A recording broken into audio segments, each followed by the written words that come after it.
మాల్దీవుల అధ్యక్షుడు మహమ్మద్ మాయిజ్పై అవిశ్వాస తీర్మానం ప్రవేశపెట్టేందుకు ప్రధాన ప్రతిపక్షం మాల్దీవియన్ డెమోక్రాటిక్ పార్టీ సిద్ధమవుతోంది.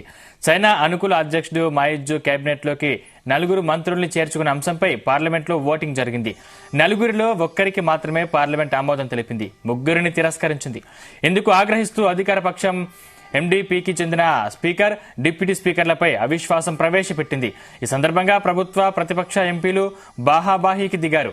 2 గాయపడ్డారు.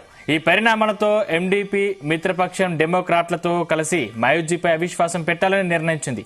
పార్లమెంట్లో మొత్తం 80 మంది సభ్యులకు గాను ఎండీపీకి 45 మంది, డెమోక్రాట్లకు 13 మంది ఎంపీలు ఉన్నారు.